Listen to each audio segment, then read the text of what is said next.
¿Estamos contentos? Tenemos que estar contentos siempre, dice la palabra del Señor, en todo tiempo, sabiendo que el Señor está en el control de todas las cosas. Amén. Hoy estos días así de lluvia son días para gente de fe. ¿Cuántos creen eso? Muchos de los que no vinieron el fin de semana pasado me dijeron: pastor, este fin de semana voy, pero bueno, justo la lluvia. Así que estemos orando para que el viernes que viene no llueva, si pueden llegar, amén. Si no, bueno, le vamos a comprar un piloto a algunos hermanos y algunos paraguas, amén. Que la lluvia no hace daño, ¿no? No hace daño, solamente moja, amén. No hace más que eso. Y vamos a entrar a nuestro estudio número 11 del libro de los Hechos. Y yo titulé este estudio La oposición del justo. Diga conmigo, la oposición del justo. ¿Cuántos creen que por seguir a Cristo vamos a tener oposiciones?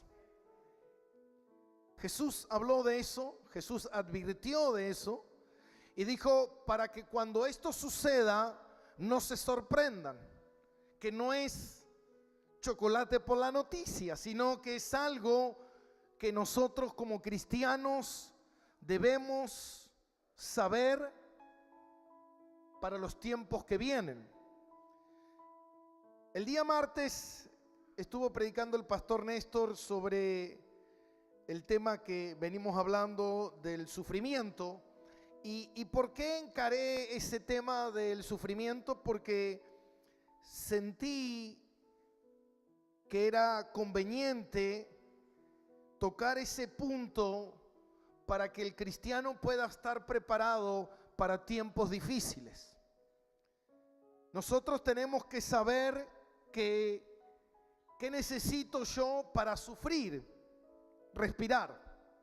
El solo hecho de respirar te garantiza que vas a sufrir. ¿Qué necesito yo para conocer la muerte? Haber vivido. Es algo lógico. Sabemos que el sufrimiento a todos nos llega en varias etapas de nuestra vida, seas bueno, seas malo, justo, malvado, perverso. Todos de alguna u otra manera sufrimos. Sufrimos emocionalmente, sufrimos físicamente. Y justo me mandaba un mensaje una persona y me decía: ya no tengo más ganas de vivir. Entonces yo le dije: esto es muy simple. Si le entregaste tu vida a Dios, vas a vivir por Él. O vas a querer que Jesús bendiga y te ayude en tu vida. Tú eliges. Si yo estoy cansado de la vida es porque no le entregué mi vida a Dios y todavía es mía y yo voy a ser el administrador de mi vida. Y Jesús dijo: todo aquel que no pierda su vida. Tenemos que perder la vida por el Señor. Y sabemos que todos vamos a sufrir en la vida, seamos buenos o malos. La pregunta es: ¿por quién estamos sufriendo? O si nuestro sufrimiento tiene que ver con nuestro conocimiento de Dios. Y eso es muy importante para poder entender y entrar ahora. Porque yo les digo, no se pierdan este estudio del libro de los Hechos, porque vamos a entender en todo contexto el principio de la iglesia. O vamos a ver en el libro de los Hechos la iglesia en sí. El otro día escuchaba por ahí unos comentarios que hablaban algunos pastores, decía: hay que volver a la senda antigua.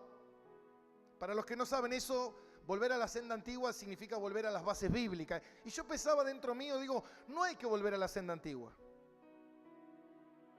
Hay que volver a la senda. No es antigua, la palabra de Dios no es antigua. La palabra de Dios es la misma ayer, hoy y va a ser la misma. Si Cristo no viene, dentro de 100 años va a ser la misma, ¿se entiende? Lo que pasa es que se han introducido muchas cosas erradas dentro de la iglesia. ¿Y por qué pasa esto? Esto pasa muchas veces cuando la iglesia no busca la llenura del Espíritu Santo. Entonces muchas veces se introducen, dice la palabra, falsas herejías, se escucha a doctrinas, dice la palabra, de demonios. ¿Qué significa escuchar doctrina de demonios? Significa escuchar las enseñanzas demoníacas que muchas veces el diablo va estableciendo. No es algo que el demonio te va a venir a hablar de esa manera, sino es que muchas veces la manipulación psicológica, mental de la persona hace que muchas veces la iglesia se introduzca en temas que nada tiene que ver con Dios. Entonces, vos fíjate qué interesante es esto, porque en el siglo XVI la Iglesia Católica tuvieron un consenso en el cual se determinaba que para ser salvo no se necesitaba exclusivamente a Jesús. Wow. Entonces, ¿qué necesito para ser salvo? Y una persona piadosa, buena, puede entrar al cielo. Yo escuchaba la otra vez algo que había dicho el Papa Francisco cuando un nene le contó a dónde estaba su padre, que había muerto. Creo que salió en todas las noticias. Y él le dijo: tu padre está en el cielo. El papá nunca había aceptado a Jesús, era un ateo, pero Francisco le dijo, como era una buena persona, va a ir al cielo. Ahora digo, entonces, ¿dónde encaja la palabra de Dios? Porque ¿qué fue lo que se hizo a lo largo de todos estos siglos? Una de las cosas que se hizo fue que se fue sacando la palabra de Dios y se fue metiendo la doctrina de los hombres, las enseñanzas. Y a lo largo de la historia, si usted estudia un poquito de historia de la iglesia y cómo se fue formando, por eso la iglesia católica es la iglesia católica apostólica romana. ¿Por qué? ¿Por qué era romana? Porque supuestamente ahí iniciaba la iglesia, pero la iglesia no inicia ahí, la iglesia inicia en Jerusalén. Entonces tendrá que ser Iglesia Apostólica de Jerusalén. Ahora, ¿por qué se hizo romana? ¿Quién fue el que estableció la iglesia? ¿Quién fue el que estableció el papado? ¿Quién fue el que estableció Fue un hombre, un emperador romano llamado Constantino el Grande. Él fue el que en el siglo III, él fue el que estableció la religión oficial en todo el imperio romano, y por eso se estableció la iglesia en Roma. Pero fíjate algo que es muy interesante. ¿Por qué? Porque la autoridad que iba a estar en Roma iba a ser la autoridad máxima, el Papa. El que iba a estar en Roma iba a manejar todas las iglesias del imperio romano, pero la autoridad máxima que iba a estar en Roma porque era la capital. Pero muy interesante esto, porque tiempo después la capital de Roma, del imperio romano, se traslada de Roma a Alejandría. Y en Alejandría hay una iglesia, y el que estaba en esa iglesia dice: bueno, ahora el Papa soy yo. Entonces lo hacen llamar el sumo pontífice al que estaba en Roma. Ahí te das cuenta que había una disputa y bueno, y un montón de cosas. Entonces vos ponete a pensar, y después de eso vino la barbarie de la iglesia, que mataban por la Inquisición, y vinieron los templarios y se hicieron barbaridades. Ahora vos fíjate, ¿quién funda la iglesia católica?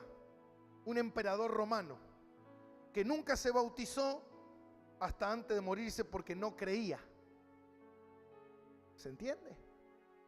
Entonces digo, si todo el mundo sabe esto, ahora, como sucede con la iglesia de los testigos de Jehová, los mormones, creer en las fábulas de John Smith, que encontró unas tablas de oro, fue un hombre que estuvo involucrado en muchos delitos de estafa y que terminó muriendo. El fundador de la iglesia de los mormones terminó muriendo en una cárcel, en prisión por estafa, siendo que tenía no sé cuántas mujeres, más de 21 mujeres tenía. Entonces digo, ¿por qué les digo esto? Porque les va a dar a entender lo que quiere decir el mensaje de hoy. Entonces, ¿quién es el fundador de tu iglesia? El fundador de mi iglesia es Cristo. Yo no tengo un papa, yo tengo a Jesús. y tengo el manual que es la Biblia. ¿Se entiende? Eso es importante. Entonces nosotros tenemos que entender eso. Tenemos que comprender que estas cosas ocurren. Entonces acá encontramos cómo la iglesia empieza a atravesar oposición. Muchas veces las falsas iglesias no atraviesan oposiciones.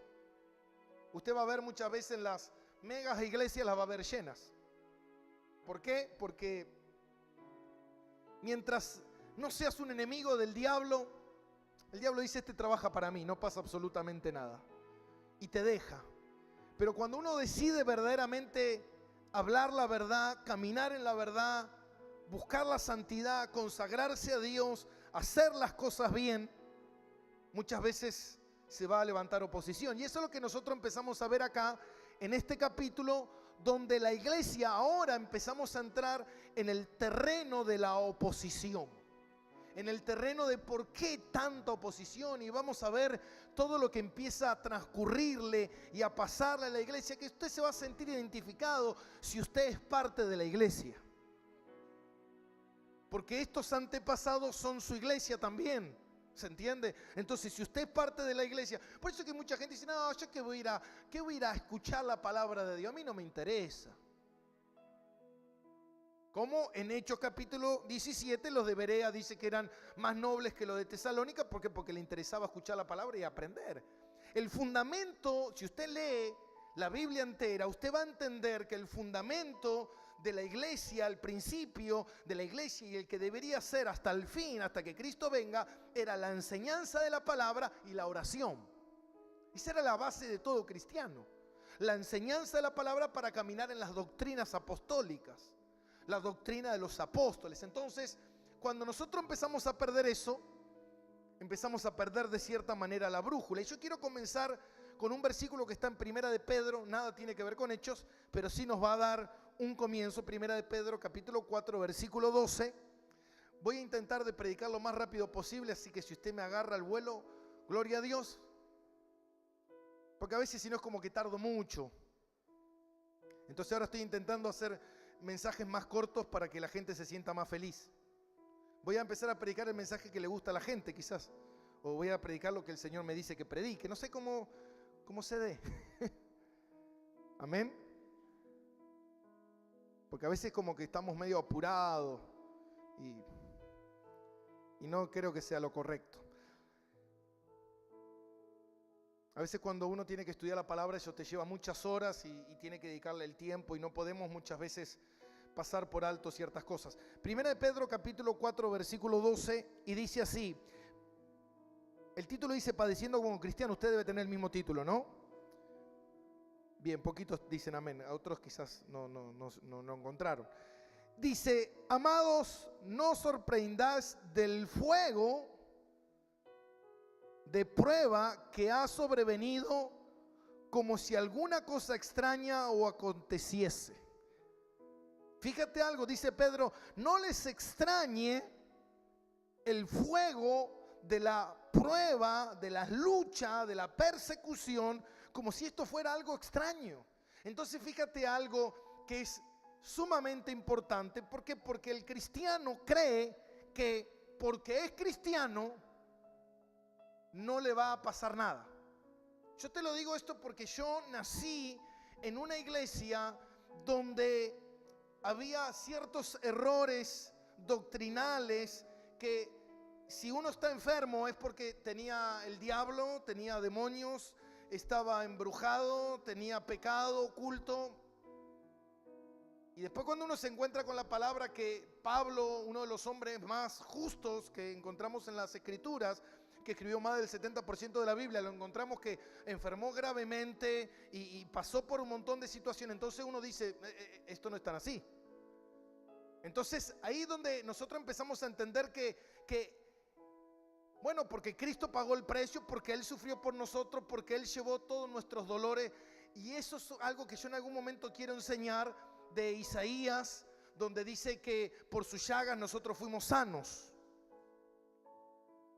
Y ese versículo está sacado de contexto, porque ese versículo muchas veces está Si usted lee todo el capítulo, usted va a entender que está hablando de la gloria futura. De que yo no voy a entrar al cielo y en el cielo hay enfermedad. ¿Me entiende esto? Pero no significa que yo estando aquí en la tierra no me voy a enfermar. Entonces como que el cristiano no acepta muchas veces las pruebas, las luchas. ¿Por qué? Dios, ¿dónde estás? Me abandonaste, me dejaste, no entiendo. Y esto tiene que ver con que muchas veces no crecemos espiritualmente, no entendemos espiritualmente las cosas profundas del Señor. Y dice la palabra de Dios, no te sorprendas de estos acontecimientos. Versículo 13, sino gozaos por cuanto sois partícipes de los padecimientos de Cristo. Si somos cristianos, si somos de Cristo, vamos a padecer. Mire lo que dice el versículo 16. Pero si alguno padece como cristiano, no se avergüence, sino glorifique a Dios por ello. Dice la palabra que por ser cristiano, ¿qué vamos a pasar? Si somos cristianos, ¿vamos a qué? A padecer. La pregunta es, porque es fácil vender un evangelio de prosperidad, es fácil vender un evangelio de todo va a estar bien. Ahora dice Pablo, dice, si sos cristiano vas a padecer. La pregunta es, ¿por qué vas a padecer? Si sos cristiano. ¿Y sabe por qué, mi hermano? Por eso mismo, porque sos cristiano. Porque si el diablo, fíjate una cosa, el diablo en ningún momento va a querer las cosas de Dios, nunca. Entonces todo lo que sea de Dios siempre va a ser enemigo del diablo. Si antes eras enemigo del diablo porque eras creación de Dios, imagínate cuando sos hijo. Imagínate. Si el diablo persiguió a Jesús e incluso lo mató en la cruz, ¿usted cree que usted va a salir ileso de eso? ¿Usted cree que eso solamente fue para Jesús? La palabra dice que si así como tomamos de la copa de vida, también hemos bebido de la copa de ¿qué? De muerte.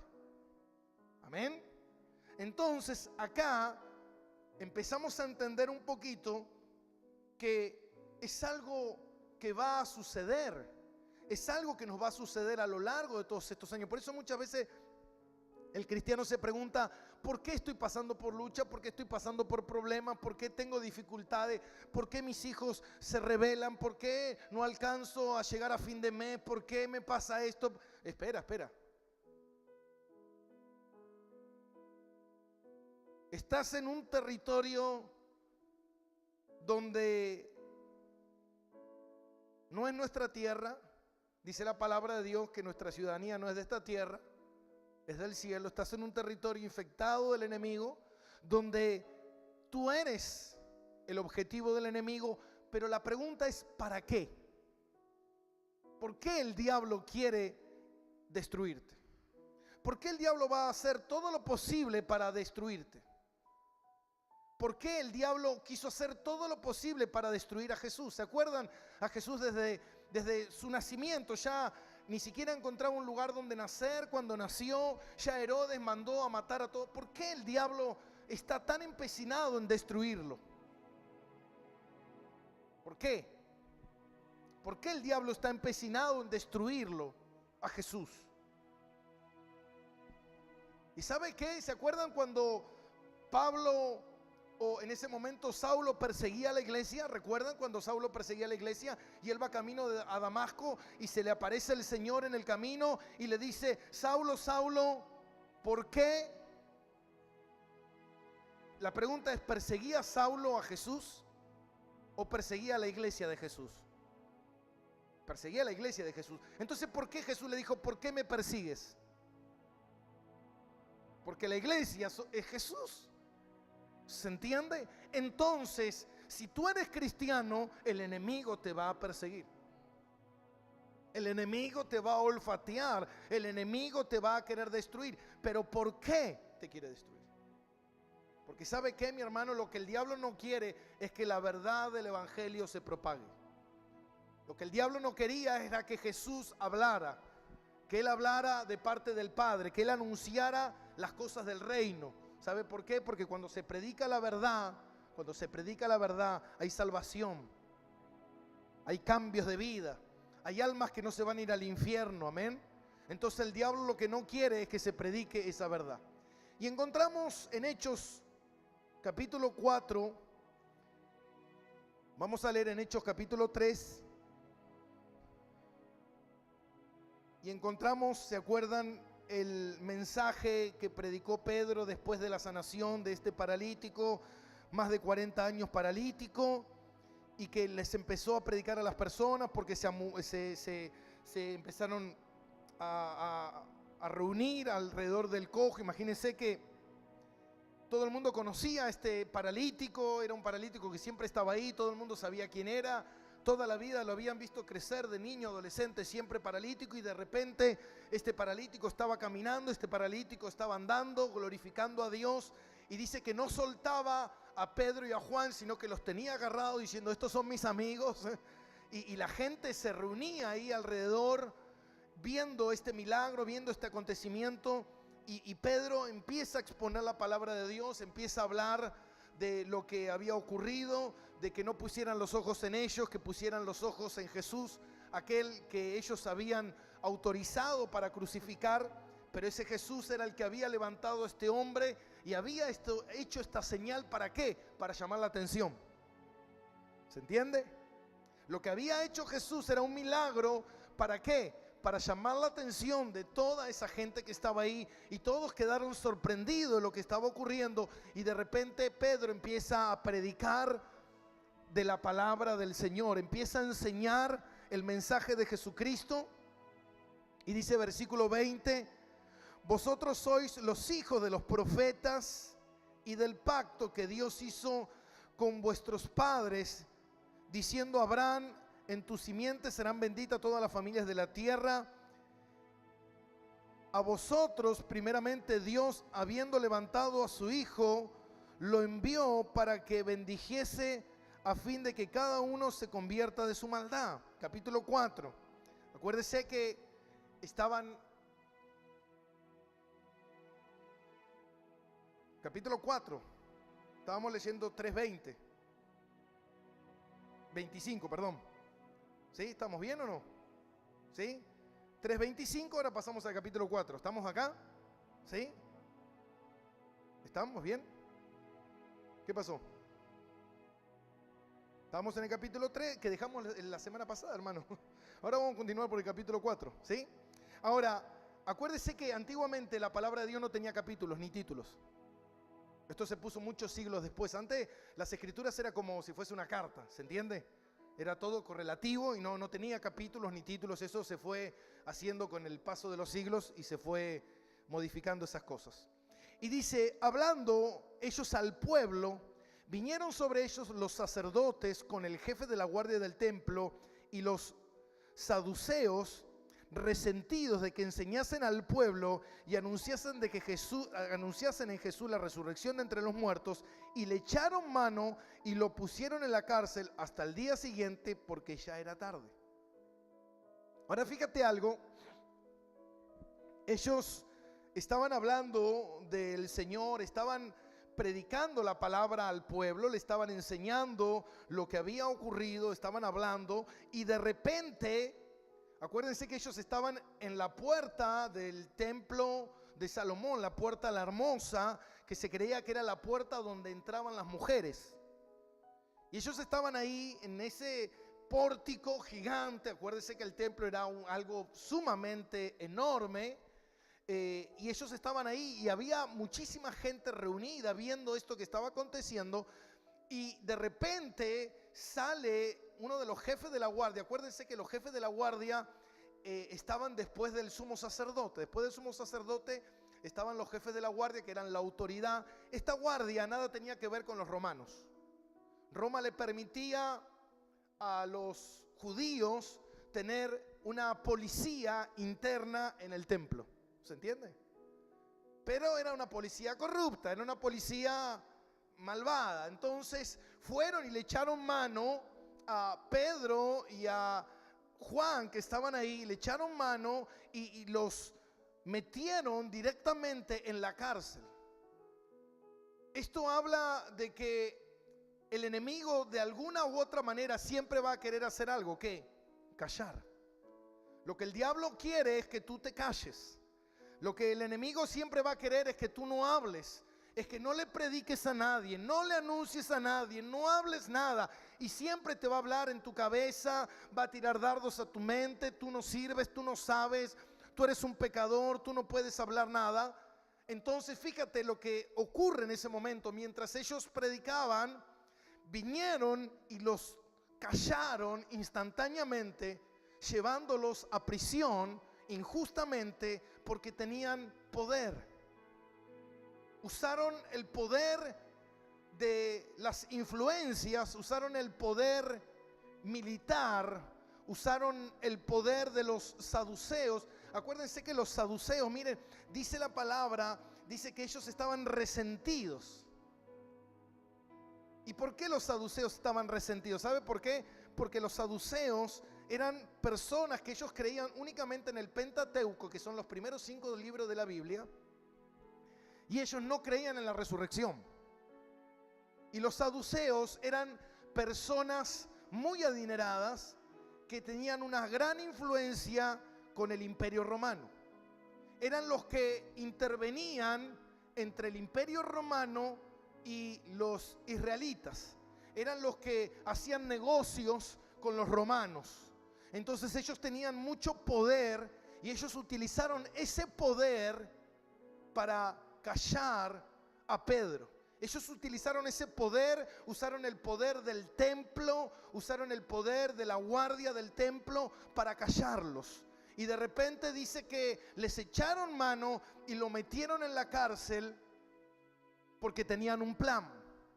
Lo metieron en la cárcel porque dice que ya era tarde, era la hora de la tarde. Acuérdese que cuando empezó todo esto era a las 3 de la tarde, así que imagínense todo lo que habrá transcurrido, que ya deberían ser las 6 quizás, y en ese momento no los iban a interrogar.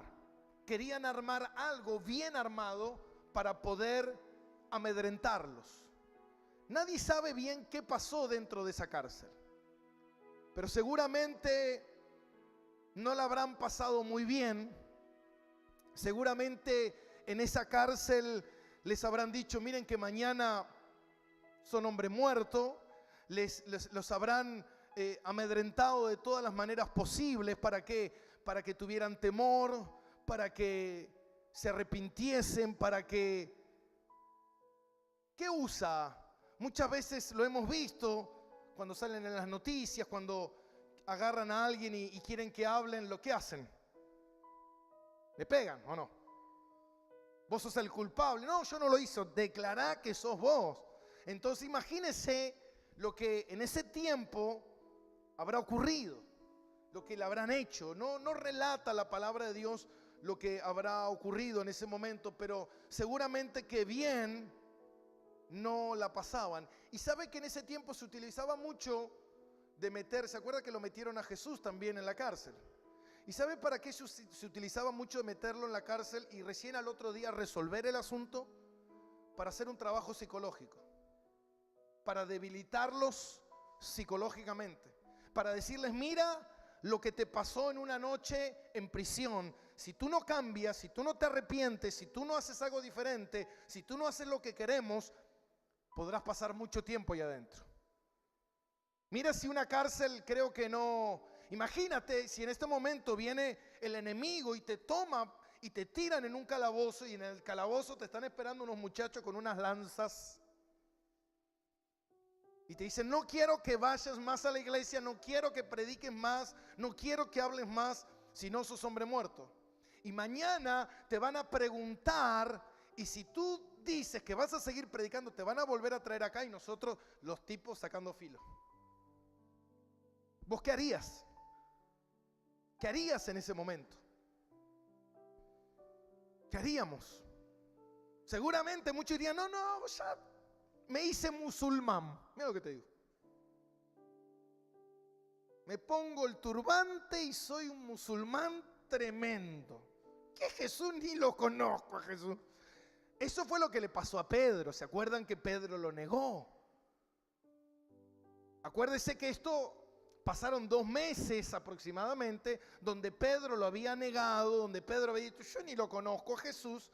Y de repente Pedro se encuentra en esta situación donde lo meten preso para ver lo que iba a suceder en el interrogatorio que iban a hacer al día siguiente. Dice la palabra de Dios, y le echaron mano y lo pusieron en la cárcel hasta el día siguiente porque ya era tarde. Versículo 4. Pero muchos de los que habían oído la palabra creyeron, y el número de los varones era como de 5,000. Esto me encanta. ¿Y sabes qué, mi hermano? Cuando fue el poder satánico y los tomaron prisioneros y los quisieron callar, ya la palabra había sido ¿qué? Predicada. Ya la palabra había sido predicada. ¿Sabe lo que quiere decir esto, hermano? Que el diablo siempre llega tarde. Dios es más poderoso que el enemigo.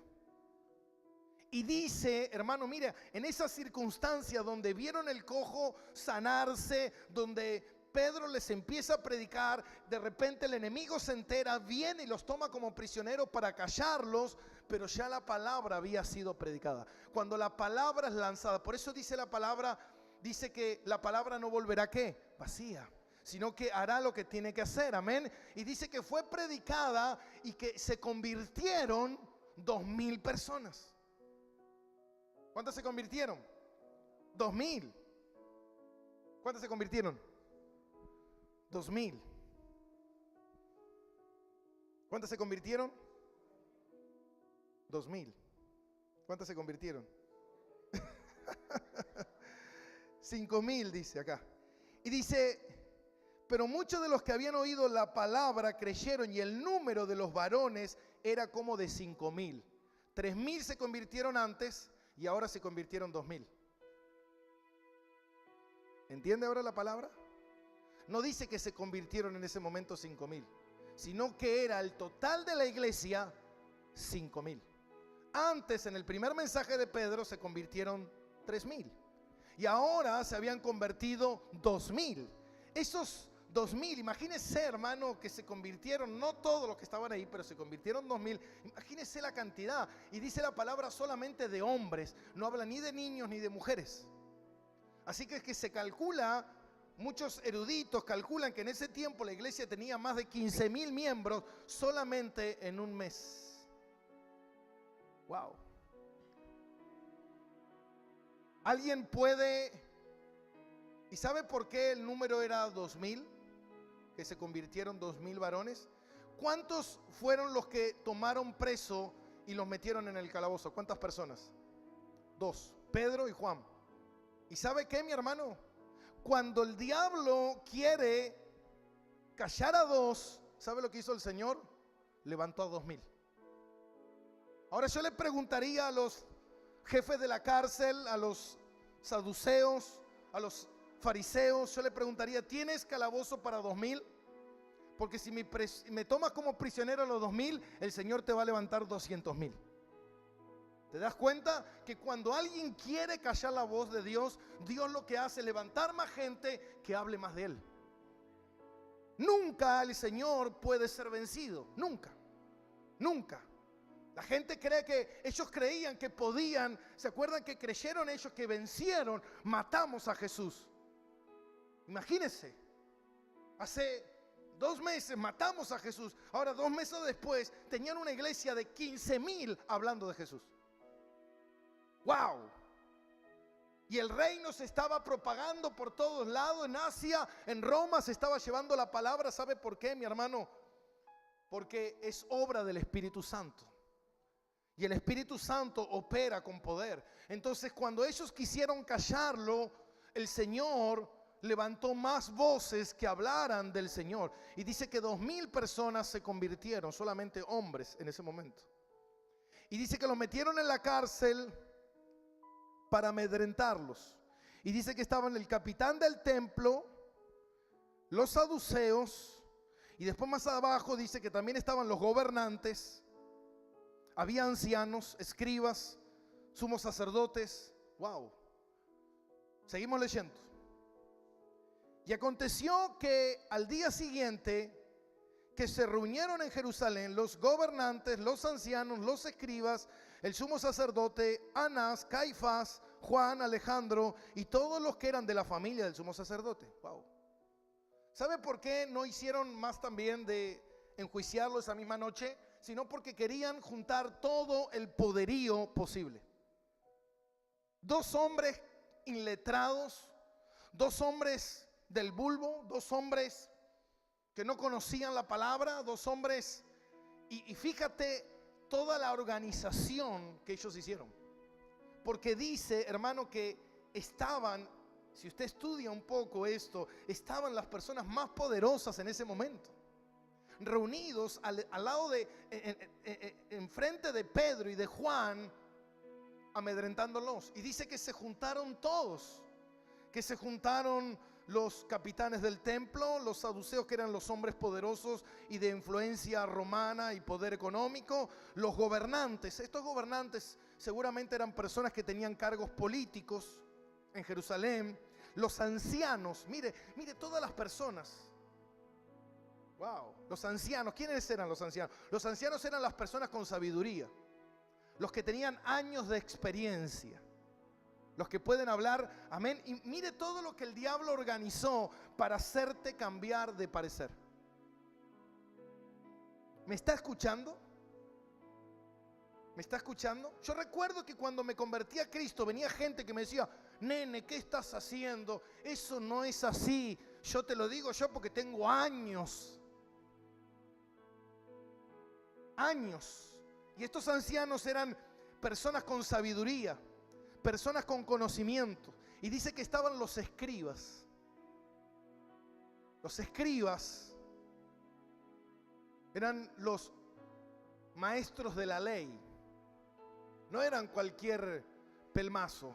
Eran los que traducían o los que copiaban los papiros,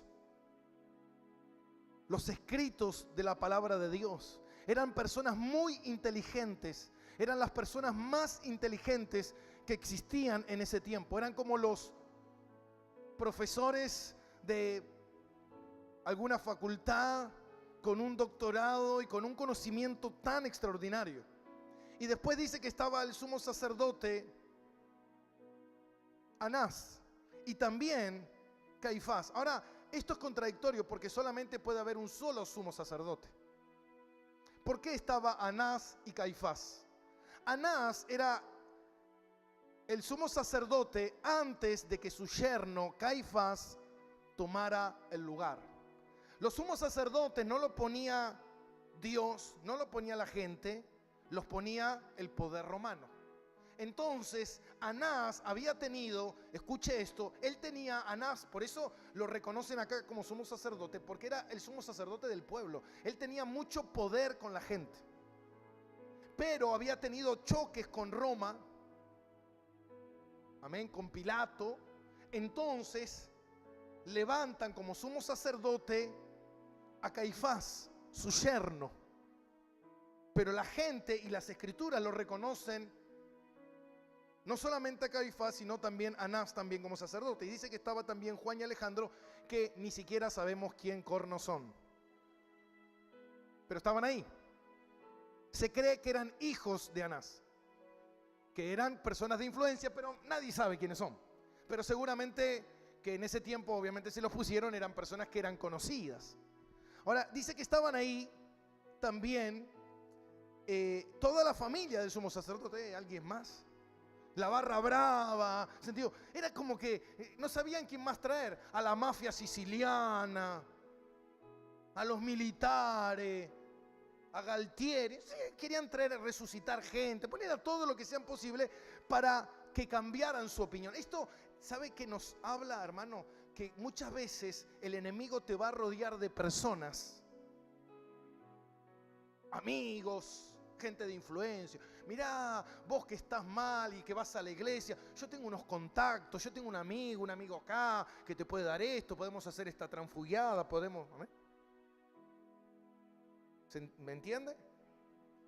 Yo tuve un amigo toda la vida, un joven que creció conmigo, que yo siempre lo consideré una persona sumamente inteligente, una persona con muchas capacidades que muchas veces Dios usó para bendecir mi vida. Un muchacho que estudió administración de empresas, es contador, tiene departamentos en Miami, tiene muchas propiedades aquí, una persona muy adinerada, era un amigo mío.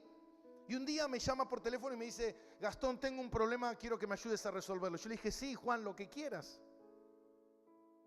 Lo invité a la iglesia, vino. Y yo le digo: ¿qué quieres que, qué querés que, qué querés que? No te hagas la víctima, ¿eh? ¿Qué querés que hagamos? Le digo, ¿viste? Y me dice: ¿viste mi hermana? La hermana también, una empresaria número uno. Me dice: tiene un BM de colección extraordinario, que fue el auto con el cual yo usé para casarme.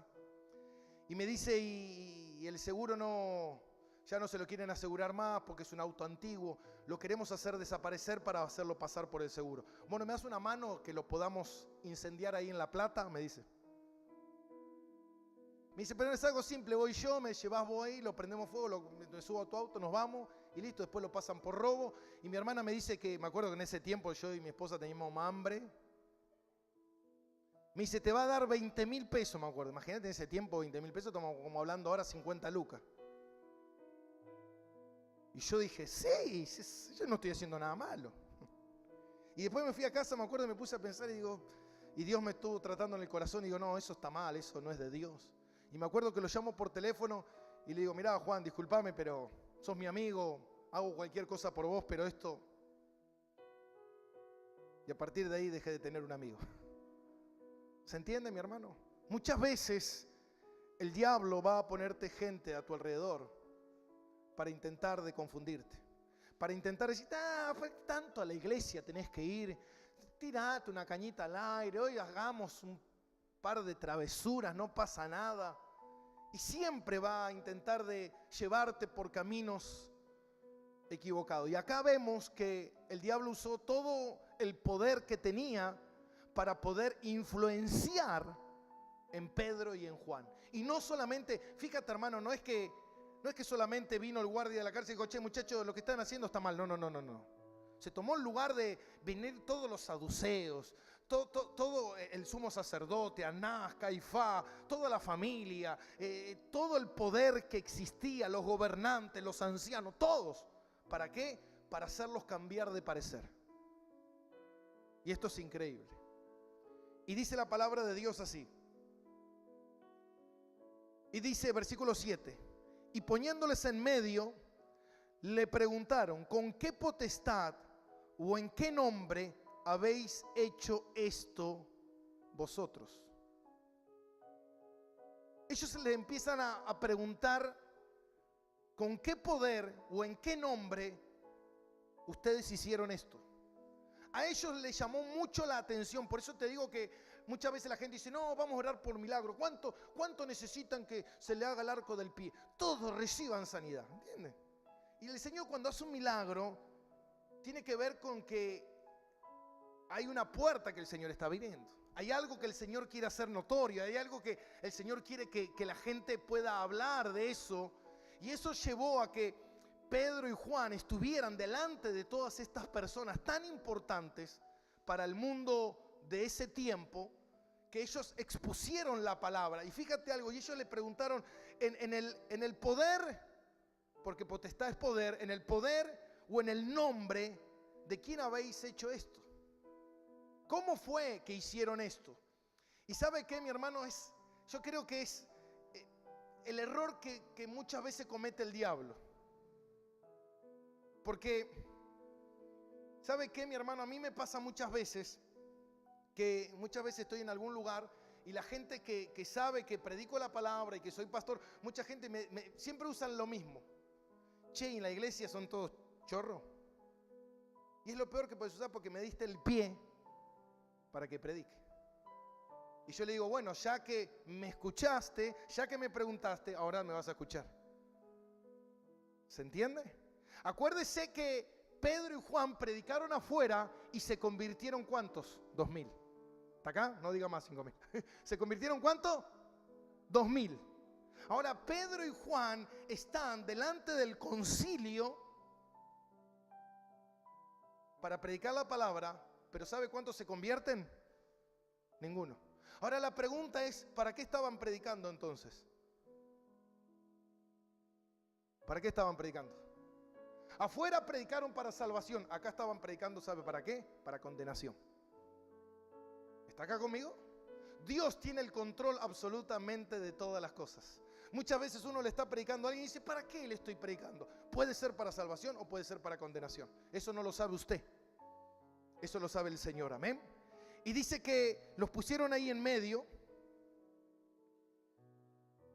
y les empezaron a preguntar en el poder y en el nombre de quién. Entonces Pedro, ¿qué estaba? Lleno del Espíritu Santo, les dijo, gobernantes del pueblo y ancianos de Israel. Wow. Esto es increíble, ¿no? ¿Cómo estaba Pedro? Estaba lleno del Espíritu Santo. Fíjate que estuvo toda la noche en la cárcel. Este Pedro que hacía 2 meses había negado a Jesús, pero en ningún momento él se defendió a sí mismo. Él en ningún momento quiso, fíjate hermano, en ningún momento él buscó su bienestar. En ningún momento él pensó en mis hijos. Ay, mi esposa me va a extrañar. ¿Qué va a decir qué van a decir si me matan? No. En ningún momento él pensó en él, sino él pensó en levantar en alto el nombre de Jesús.